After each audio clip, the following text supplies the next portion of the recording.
Hello, നമുക്കിന്ന് കുറച്ച് പാൽപ്പേട കഴിച്ചാലോ? അതെ, ഇന്നിപ്പോൾ ഇതിനു വേണ്ടി കടയിലൊന്നും പോകേണ്ട ആവശ്യമില്ല. നമുക്ക് നമ്മളെ വീട്ടിൽ തന്നെ ഉണ്ടാക്കാവുന്നുള്ളൂ. ഞാനിങ്ങനെ വീട്ടിൽ ഇത്ര സിമ്പിളായിട്ട് ഉണ്ടാക്കുമെന്ന് ഉണ്ടാക്കാൻ പറ്റുമെന്ന് അറിയാൻ വളരെയധികം വൈകിപ്പോയി ഗൈസ്.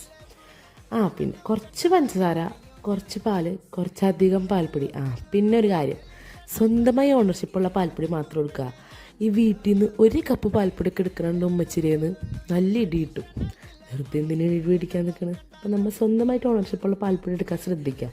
പിന്നെ ഫ്ലോപ്പ് ആവുമൊന്നുമില്ല, അത് ഞാൻ 100% ഉറപ്പുതരാം. കുറച്ച് ഒരു കപ്പ് പാൽപ്പൊടി, പാൽപ്പൊടി വേണം.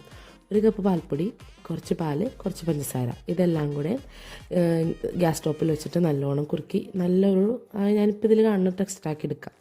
ആ ചൂടൊന്നും ആറുണ്ടല്ലേ കൈകൊള്ളൂ. ചൂടാറി കഴിഞ്ഞിട്ട് ഇങ്ങനെ ഷേപ്പാക്കിയിട്ട് വേണമെങ്കിൽ കുറച്ച് നട്ട്സൊക്കെ ഇടാം. എൻ്റെ കയ്യിൽ കുറച്ച് പിസ്ത ഉണ്ടായിരുന്നെങ്കിൽ ഞാൻ വെച്ചു, അത്രേ ഉള്ളൂ. അപ്പം എല്ലാവരും ഒന്ന് ട്രൈ ചെയ്ത് നോക്കിട്ടാ. അപ്പോൾ ട്രൈ ചെയ്ത് പോകുമ്പോൾ പാൽപ്പൊടിയുടെ കാര്യം നിങ്ങളൊന്ന് ഓർക്കുക, ഓക്കെ? പിന്നെ കുറച്ച് വേണമെങ്കിൽ കുറച്ച് സാഫ്രോൺ ഇടാം. എൻ്റെ കയ്യിൽ ഉണ്ടായിരുന്നില്ല, അതുകൊണ്ട് ഞാൻ ഇട്ടിട്ടില്ല കേട്ടോ. അപ്പോൾ എല്ലാവരും ഒന്ന് ട്രൈ ചെയ്തിട്ട് ഫീഡ്ബാക്ക്സ് അറിയിക്കട്ടാ. അപ്പോൾ ഓക്കെ, ബൈ.